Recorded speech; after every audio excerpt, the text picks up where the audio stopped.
Welcome, and welcome back, everybody, to the OK Grognard Show. Today is Wednesday, June 18th, 2025, 10 a.m. Central in beautiful Lake Geneva, Wisconsin. Today, we're going to look at the first edition Advanced Dungeons & Dragons Fiend Folio section on the Apparition. It's a creature show. I think this is the first, over 500 episodes. I'm not sure I ever did a single focus on a single creature.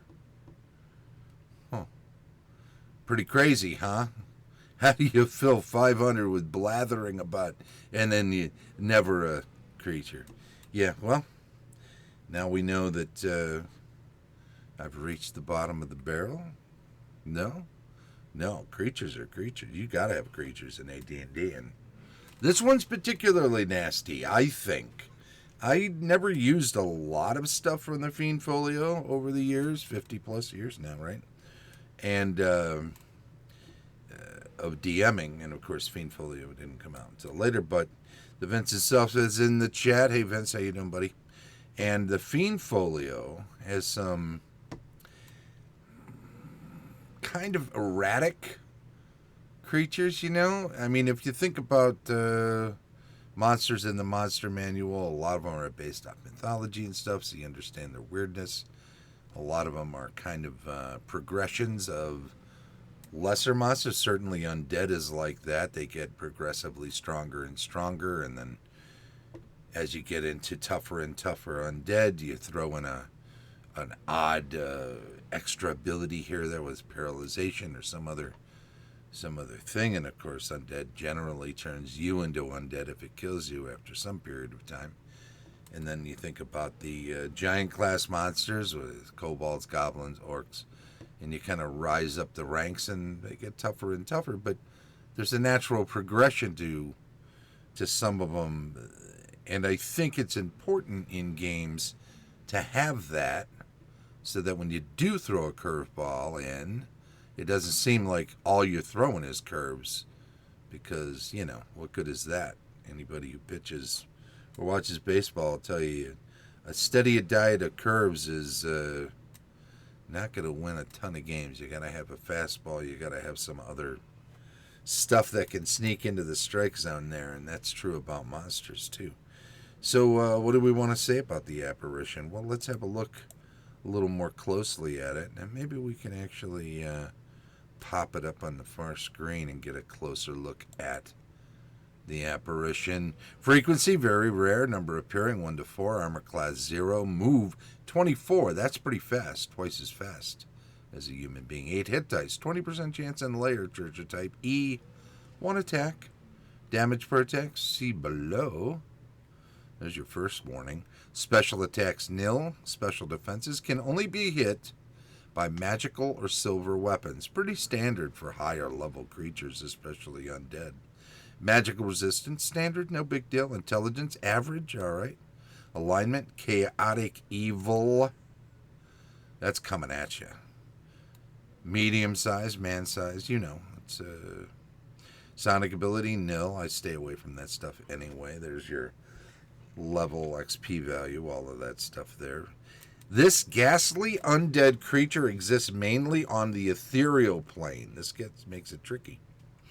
Though when making its attack, it can be hit, as if armor class 0, by magical or silver weapons. An apparition is turned as a specter. It will be reluctant to approach mirrors or anything made of silver. So, not totally outrageous at this point. Hey, y'all, thanks for jumping in the chat there. Appreciate it. The Apparition has an emotive ESP ability, which enables it to sense potential victims up to 100 feet away. It surprises a party or an individual on a roll of 1 to 5 on a d6 due to its uncanny appearance from wall, floor, or ceiling, using the surprise thus gained to close the distance between it and its victim. When in sight, it appears as an insubstantial skeletal being wearing a thin white robe.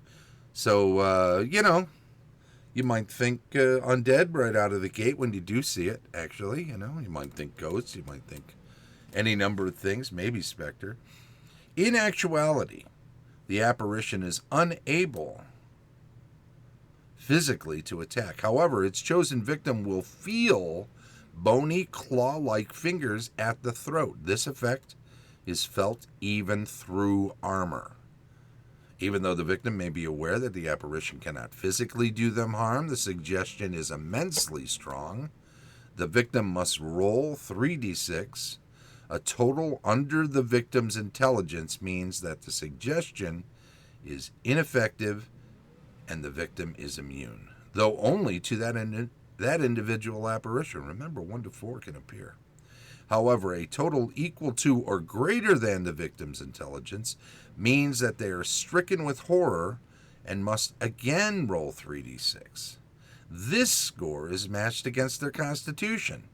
If the total is less than the constitution, the victim flees in terror for 1 to 4 melee rounds and may be attacked again in so doing. However, if the total is equal to or greater than the constitution, the victim suffers a massive heart seizure and dies instantly. That's pretty rude.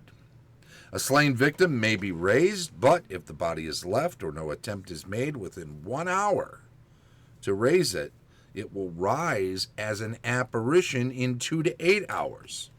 The apparition may be attacked normally on the ethereal plane by characters able to move and fight on that plane, but remains on the prime material plane for only 1 melee round per victim attacked, and it is only during this period that it can be attacked by non-ethereal means. And again, still silver or magical weapons. To make its attack, the apparition need not score a hit in the usual sense, so no to-hit die is rolled. It's all about those 3d6.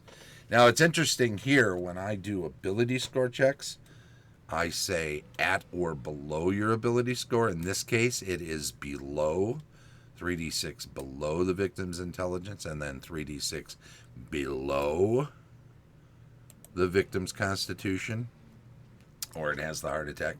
I mean, that's pretty tough. It's basically a saving throw tied directly to your ability scores, in a sense, and it can be quite swingy if you are like one particular fighter in my current game who's using intelligence as a dump stat. Forget about it. And if you are a character who was rolled up and said,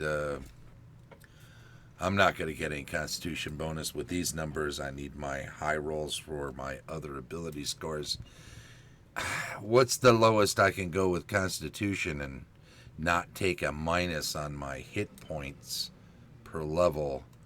And then you do that, and now suddenly, what? I've got like a 40% chance of not being affected by an apparition? That is not good. Because it's just 2 clean rolls with 3d6. And you know what? You are rolling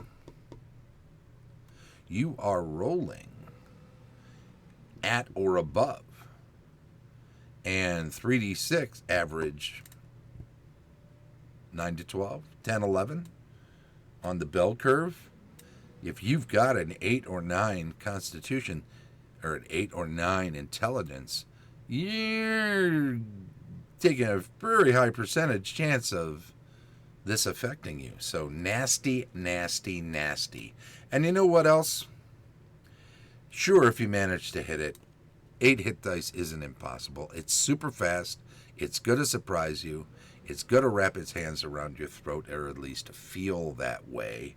And then, boom, you're rolling against your intelligence. And then the next round, boom, you're rolling against your constitution. And if you fail at both, you're dead. Heart seizure, dies instantly. And if you don't have a raised dead at the ready within an hour, you're done for. So, you know, any character. Now, it does turn as per a Spectre, so it's not impossible, but not easy either. It's not a given for mid to mid-high level characters. So these are pretty nasty, and if more than one appears and several people go down, you could destroy a whole party with this in pretty short order. We're talking 6, 8, 10 melee rounds before boom, boom, boom, out go the lights. So there you go. That's the apparition. Hey, thanks for joining me in the chat today. We're going to call it here.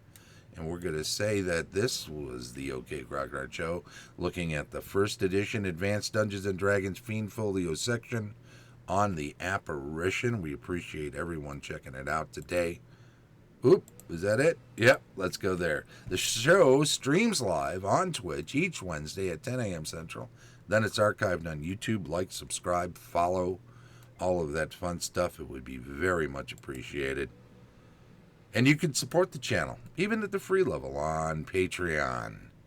That's right, join such illustrious other supporters as Tom Tullis of Fat Dragon Games, Carlos Slicing of Castle Entertainment, Heath Farndon of the AD&D 20, Dave O'Brien, unauthorized user, Heidi and Eric Gygax Garland of Gaxland, Vince Ragusa of the Maroon Room, an excellent prog rock band, Daniel Caldwell of the Griffin and Gargoyle, Christian Garcia, Stephanie Lesniewski-Gruchow, Cera Toppilopkus, Colin Szablewski, and as always, DM extraordinaire, Shane Bradley. Hey, thanks everybody for checking out the OK Grognard Show. It's very much appreciated. Do tell your friends, share the video. It would be very helpful for me. Thank you, and bye-bye.